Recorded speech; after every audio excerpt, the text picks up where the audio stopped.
पूर्णस्य पूर्णमादाय पूर्णमेवावशिष्यते। वन्दे देवोमापतिं सुरगुरुं वन्दे जगते कारणं वन्दे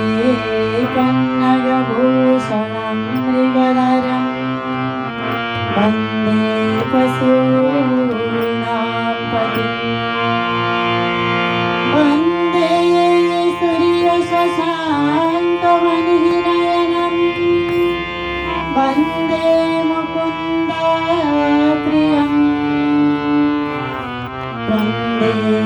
भक्तजनाश्रयं च वरदं वन्दे शिवं शङ्करम् आद्यन्तमङ्गलमजात् समानभावा आर्यं तमिं समजरा परमात्मदेवम् पञ्चाननं प्रबलपञ्चविनोदशीलं सम्भावये मनसि शङ्करमं विदेशम् यं शैव समुपासते शिव इति ब्रह्मेति वेदान्तिनो बौद्धा भूतैति प्रमाणपटवः कर्तेति नैयायिकाः अर्हन्नित्यगदैन शासनरतः कर्मेति मीमांसकाः सोऽयं नो विदधातु वाञ्छितफलं त्रैलोक्यनाथो हरि। बोले भोले भंडारी भगवान की, विश्वेश्वर महादेव भगवान की, वैदिक सत्य सनातन धर्म की, आज की आनंद की। तू मोबाइल दिनु त उडाउने भयो हाराले। अब यो एउटा लिङ्गाष्टकम स्तोत्र पाठ गरौँ है त आज एकैछिन। ओम लिङ्गाष्टकम् ब्रह्ममुरारिसुरार्चितलिङ्गम् निर्मलभासितशोभितलिङ्गम् जन्मजदुःखविनाशकलिङ्गम् तत्प्रणमामि सदा शिवलिङ्गम् तत्प्रणमामि सदा शिवलिङ्गम् ब्रह्ममुरारिसुरार्चितलिङ्गम् निर्मलभासितशोभितलिङ्गम् जन्मजदुःखविनाशकलिङ्गम् तत्प्रणमामि सदा शिवलिङ्गम् तत्प्रणमामि सदा शिवलिङ्गम् देवमुनीन्द्रवरार्चितलिङ्गम् कामदहं करुणाकरलिङ्गम् रावणदर्पविनाशकलिङ्गम् तत्प्रणमामि सदा शिवलिङ्गम् तत्प्रणमामि सदा शिवलिङ्गम् ब्रह्ममुरारिसुरार्चितलिङ्गम् निर्मलभासितशोभितलिङ्गम्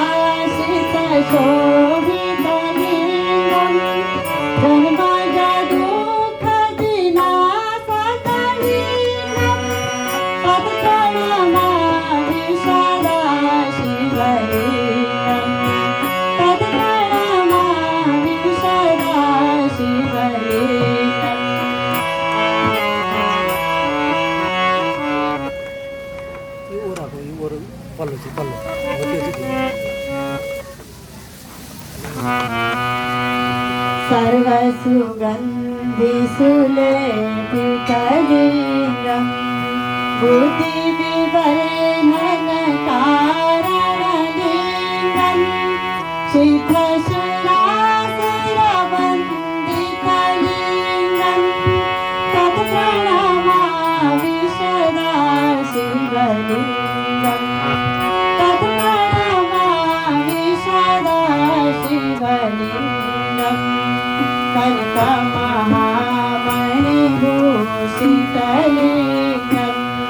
फणिपतिवेष्टितशोभितलिङ्गं दक्षसूयाज्ञविनाशकलिङ्गं तत्प्रणमामि सदा शिवलिङ्गं तत्प्रणमामि सदा शिवलिङ्गं कुङ्कुमचन्दनलेपितलिङ्गं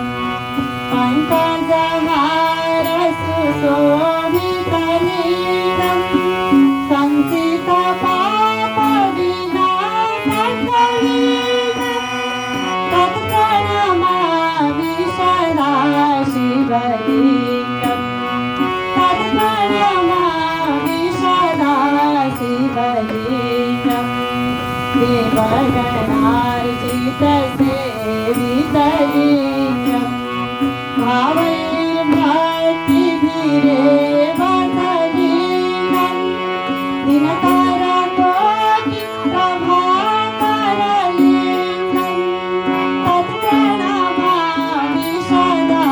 शिवलिङ्गं तत्प्रणमामि सदा शिवलिङ्गं दिनकरकोटिप्रभाकरलिङ्गं तत्प्रणमामि सदा शिवलिङ्गम् अष्टदलोपरिवेष्टितलिङ्गं सर्वसमुद्भवकारणलिङ्गं अष्टदरिद्रविनाशितलिङ्गं तत्प्रणमामि सदा शिवलिङ्गं तत्प्रणमामि सदा शिवलिङ्गं सुरगुरुसुरवरपूजितलिङ्गं सुरवनपुष्पसदार्चितलिङ्गं परमात्मकलिङ्गं तत्प्रणमामि सदा शिवलिङ्गं तत्प्रणमामि सदा शिवलिङ्गं तत्प्रणमामि सदा शिवलिङ्गं बोले भंडारी भगवान की ऋषेश्वर महादेव भगवान की पशुपतिनाथ भगवान की वैदिक सत्य सनातन धर्म की जोर पार्टीमा परेछ ठीक छ के भन्छ यस्तै हो भोले भंडारी भगवान की शिवरात्रि महोत्सव की आज की आनंद की अब हामी स्तोत्र पाठ गर्दै गरौँ न मर्म स्तोत्र आउँछ होला नि आउँछ मर्म स्तोत्र कण्ठ आउँछ कि आउँदैन है कण्ठ गराउनुपर्छ अलिअलि अब यो पहिला पञ्चाक्षरी स्तोत्र पाठ गरौँ सबै अब यो बिल्वाष्टकम पाठ गरौँ है त ल सबैले आउनेले भनौँ ॐ श्री बिल्वाष्टक स्तोत्रम् त्रिदलं त्रिगुणाकारं त्रिनेत्रं च त्रिधायुतं त्रिजन्मा पापसंहार एकबिल्वं शिवार्पणम् त्रिशाखैर्बिल्वपत्रैश्च अचित्रे कोमलैस्तथा शिवपूजां करिष्यामि एकबिल्वं शिवार्पणम्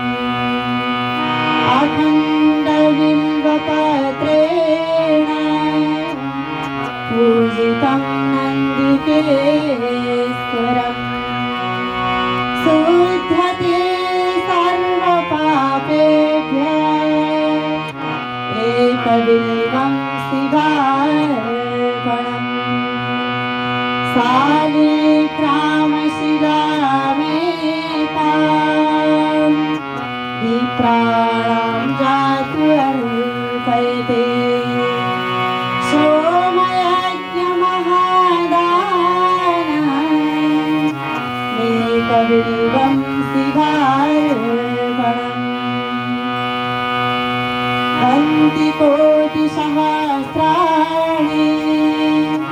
अश्वमेधशतानि च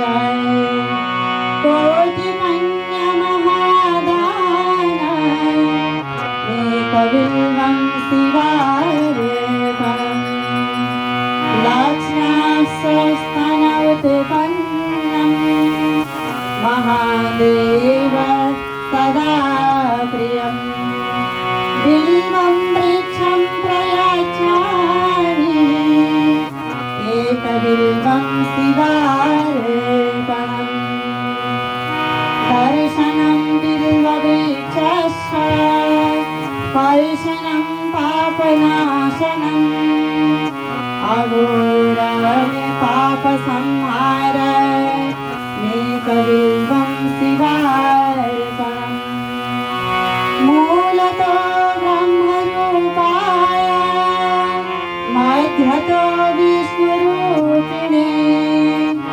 अग्रतः शिवरूपाय एकबिल्वं शिवार्पणम् बिल्वाष्टकमिदं पुण्यं या पठेत् शिवसन्निधौ सर्वपापविनिर्मुक्तः शिवलोकमवाप्नुयाते। अथ बिल्वाष्टकस्तोत्रं सम्पूर्णम्। बोले मन्नारी भगवान की, पशुपतिनाथ भगवान की, राधा दामोदर भगवान की, वैदिक सत्य सनातन धर्म की, ऋषेश्वर महादेव भगवान की।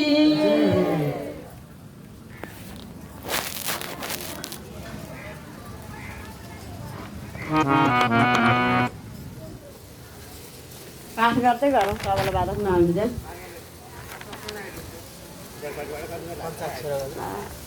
सबै गर्दै जाउँ। रत्नैः कल्पितमासनं हिमजलैः स्नानं च दिव्याम्बरं नानारत्नविभूषितं मृगमदा मोदाङ्कितं चन्दनम्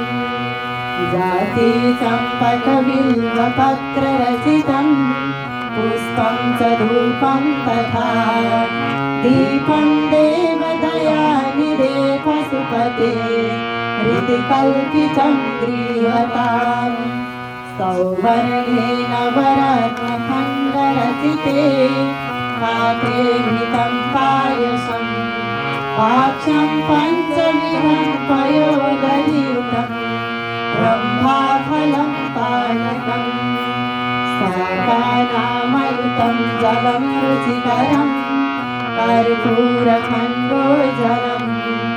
ताम्बूलं मनसा मया विरचितं भक्त्या प्रभो स्वीकुरु छत्रं चामरयोरयुधं व्यजनकं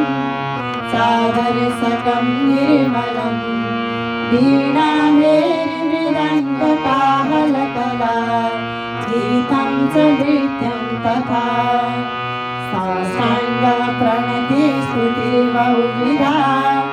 एतत् समस्तं मया सङ्कल्पेन समर्पितं तव विभो पूजां गृहाण प्रभो आत्मा त्वं गिरिजामति सहचरा प्राणा शरीरं गृहम् पूजा ते विषयोपभोगरचना निद्रा समाधि स्थितिः संसारः पदयो प्रदक्षिणविधि स्तोत्राणि सर्वा गिरो यद् यद् कर्म करोमि तत्तदखिलं शम्भो तवाराधनम् इत्येवं हरपूजने प्रतिदिनं यो वा त्रिशन्धं पठते सेवा श्लोकचतुष्टयं प्रतिदिनं पूजा हरिर्मानसी सेवा सौख्यमवाप्नुयादुतितरं साक्षात् हरे दर्शनम् व्यासस्तेन महावसान समये कैलासलोकं गतः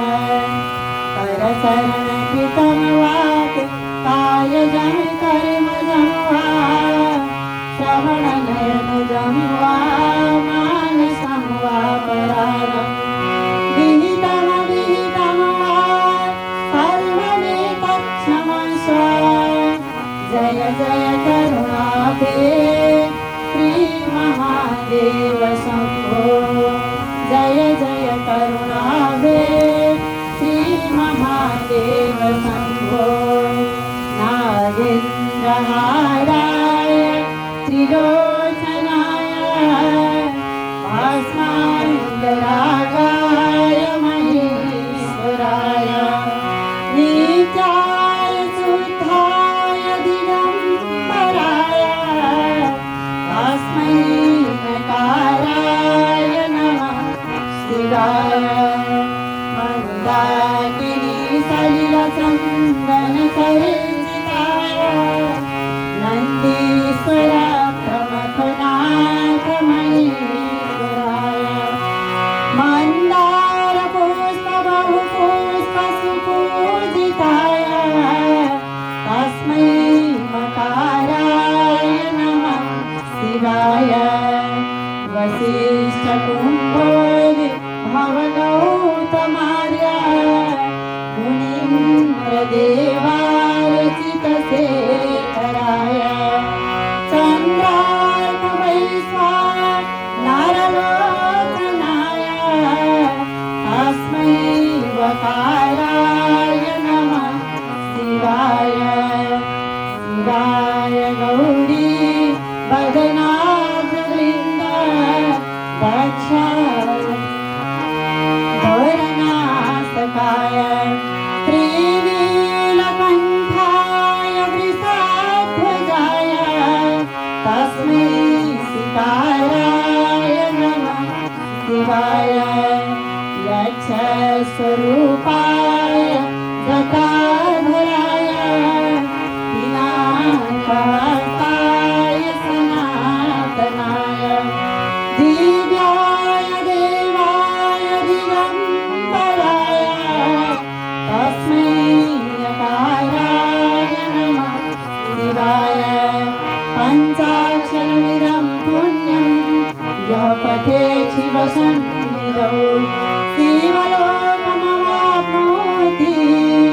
शिवेन सह मोदते शिवेन सह मोदते अथ श्रीमच्छङ्कराचार्यविरचितं शिवपञ्चाक्षरस्तोत्रं सम्पूर्णम् अथ शिवताण्डवस्तोत्रम् अवतांसं जटाकटाः सम्भ्रमभ्रमन्निधिं प्रगिरिधरि विरोलवीचिवल्लरि विराजमानमूर्धनि ध्वगध्वगध्वगज्वल ललाटपट्टपावके किशोरचन्द्रशेखरे रतिप्रतीक्षणं मम जटाटवीगलज्जल प्रवाहपावितस्थले गले बलं गलङ्गितं भुजङ्गतुङ्गमालिकां दमर्दमर्दमर्दम विनादभट्टमर्वयं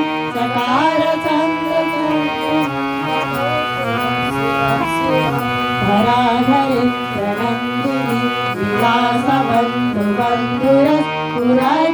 विलासबन्धुबन्धुरस्फुरद्दिवन्तसन्तति प्रमोदमानमानसे कृपाकटाक्षधोरणि निरुद्धदुर्धरापदे पदे चिदम्बरे मनु विनोदनेतु वस्तुनि जटाभुजङ्गपिङ्गलस्फुरत्फलाभरिप्रभा कदम्बकुङ्कुमद्रव कलितदीपरुमुखे सिन्दुरस्फुरत्वगुर्तरीयमे मनोविनोदमद्भुतं विभर्तु भूतभर्तरि सहस्रलोचनस्य प्रीत्यशेषलेखशेखर प्रसूननूलिधोरणि विदूषराङ्गिपीठभु भुजङ्गराजमालय विभक्तजाटजूटक श्रियैतिराय गायतां चकोरबन्धुशेखर ललाटचक्ररज्जल धनञ्जय स्फुलिङ्गः निपीतपञ्चसायकं नमन्ये लिम्पनायकं सुधामयूखलेखय विराजमानशेखरं महाकपालि सम्पदे शिरोजटालमातुल करालभालपट्टिका भगत् भगत् भगत् भगत् धनञ्जयामलीकृता प्रचण्ड पञ्चसायके धराधरेन्द्रनन्दिनी सुधावती प्रकल्पक प्रकल्पनैकशिल्पिनी त्रिलोचने रतिर्मम नवीनमेघमण्डली निरुद्धदुर्धरस्फुरत् कुहूनिशीथिनीतम प्रबन्धबन्धकन्दर निलिम्पनिर्झरीधरस्तनोतु प्रीतिसिन्धुर कलानिधानबन्धुर प्रियं जगद्धुरन्धर प्रफुल्लनीलपङ्कज प्रपञ्चकारिमत्सर विरम्बिकण्ठकण्ठर विजीतवज्रकन्दर मरच्छिदं पुरच्छिदं भवच्छिदं मकच्छिदं गजच्छिदान्धकच्छिदं तमन्तकच्छिदं भजे अवर्व सर्वमङ्गलं कलाकलं वमन्दरि रसप्रवाहमाधुरि विजृम्भणा मधुव्रतं मरान्तकं पुरान्तकं भवान्तकं मखान्तकं गजान्तकान्तकान्तकं तमन्तकान्तकं भजे जयदेवदभ्रमं रमलभुजङ्गमस्फुरत् भगद्भगद्विनिर्गमत् कलालभालहाभवत् दिमे दिमे दिमे फलत् मृदङ्गतुण्डमण्डलं वनैत्रमापवर्तित प्रचण्डताण्डवशिव त्रिसरिचित्रकल्पयो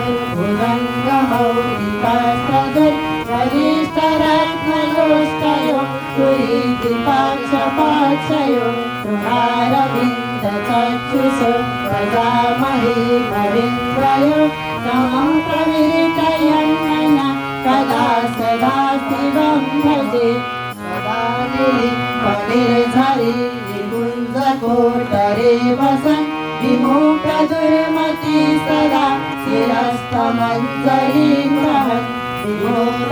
विमोदलोललोचनो ललामभाललनक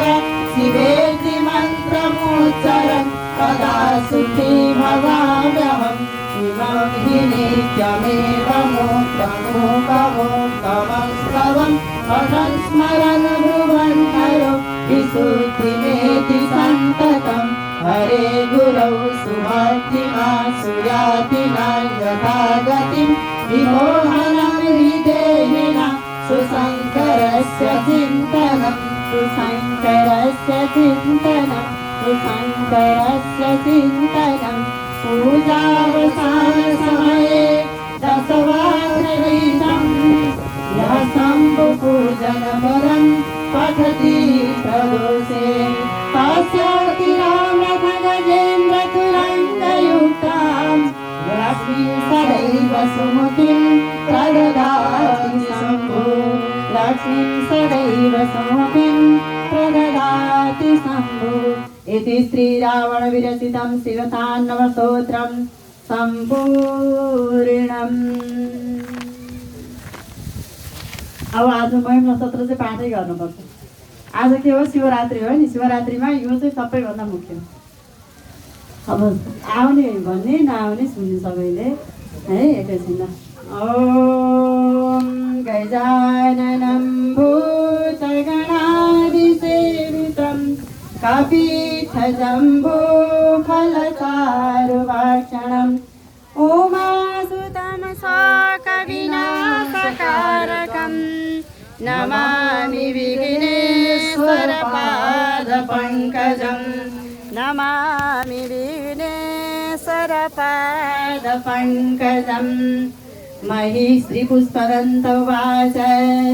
महिम्ना परं ते परमविदुषो याद्य सदृशी सबैले हात जोडेर बस्नु होला है अम्मादीना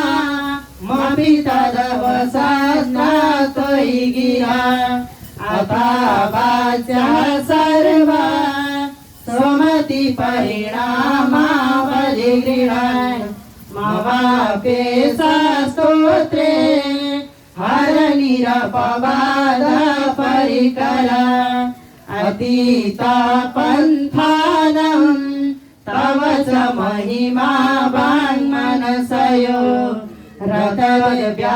रतव्यावृत्यायं सकितमविधाते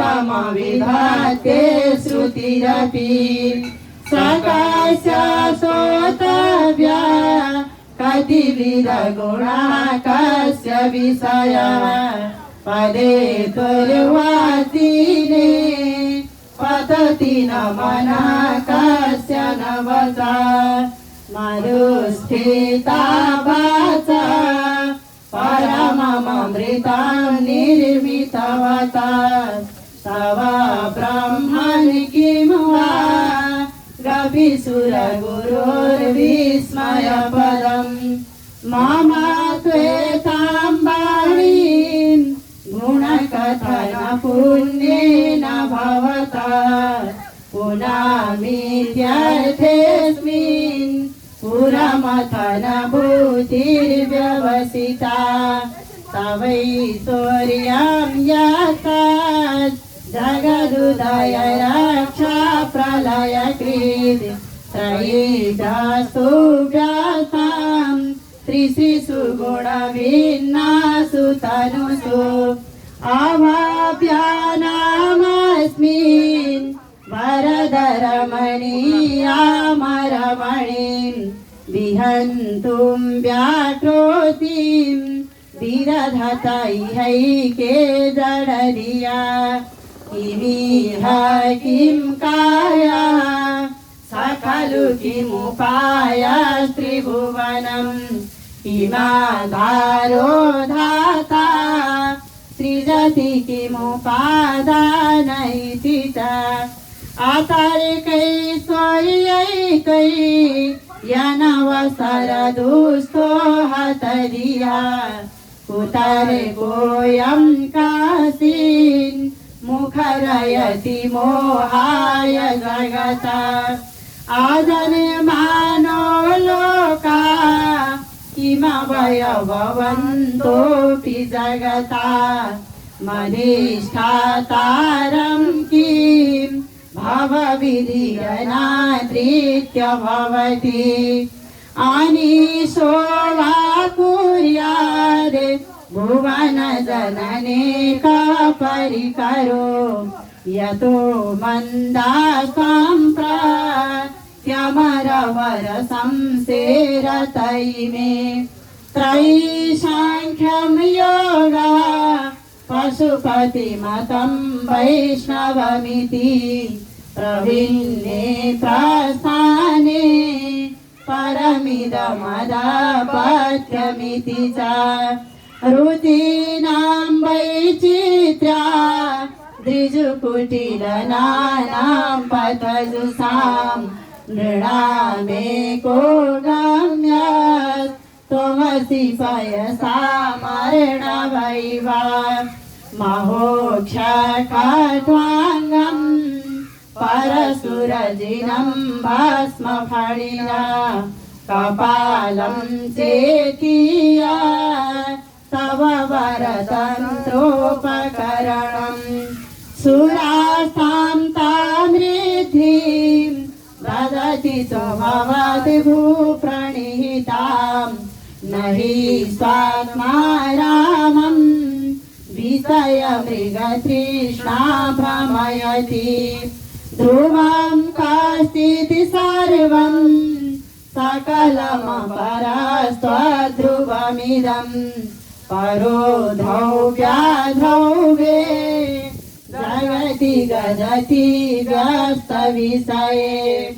समास्तेऽप्येतस्मिन् पुरमथनतैर्विस्मितैव सुवञ्जीरे मिथां न खलु ननु दृष्ट्वा मुखरता तवैश्वर्यं यतिना ददुपरिविरिञ्चिर्हरिरधा परिचेतुं याता वनलमनलस्कन्धवपुषा ततो भक्ति श्रद्धा भरगुरुमृणार्म्यां गिरिशयते सोऽयं तास्ते ताभ्यां तव किमनुवृत्तिर्न फलति अयतिनान्दापाद्य त्रिभुवनमवैराव्यतिकरं दशास्यो यदि बाहु वृतरणखण्डुपरवसान् शिरः पद्मश्रेणी रचितचरणाम्भोरुहवले शिराय स्यास्वक्ते त्रिपुरहरविस्फुरितमिदम् आमुष्य त्वदिसेवा समधिगतसारं भुजवनं बलात् कैलासेऽपि त्वदिवसतौ विक्रमयत आलाभ्या पाताले प्यलसचलिताङ्गुष्ठशिरसि प्रतिष्ठा त्वय्यासीत् ध्रुवमुपसितो मुह्यति खला यदीतिं सूत्राम्नो वरद परमोच्चैरपि सति मदसक्रियमाणा परिजनमिलेया त्रिभुवनं नाताचित्रं तस्मिन् वरिवसितरि त्वच्चरणयोरे न कस्याप्युन्नत्यै भवति शिरसा त्वय्यवनति अखण्ड ब्रह्माण्ड क्षयचकितदेवासुरकृपा विधेयस्यास्तिद्य त्रिनयन विसंसमृतवता सकल्मासकण्ठे तव न कुरुते न श्रियमहो विकारोऽपि स्वायो भुवन भयभङ्गव्यसनिना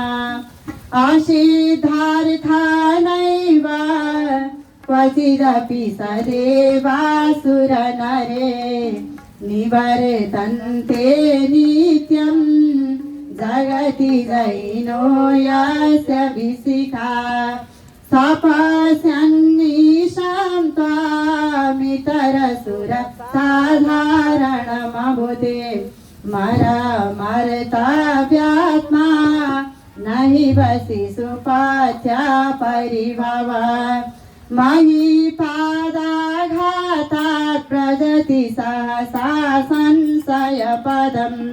पदं विष्णोर्भ्राम्यद् भुजपरिघरोग्राग्रहगणम् मुहुर्द्यौर्दौस्तं यात्यनिवृतजटाताडिततटा जगद्रक्षायैतं नटसि ननु वामैव विभूता वियद्व्यापितारागणगुणितफेनोदिगमरुचि प्रवाहो वाराम्या त्रिशतलघुदृष्टा शिरसि ते जगद्वीपाकारं जलधिवलयं तेन कृतमी त्यनेनैवोन्ने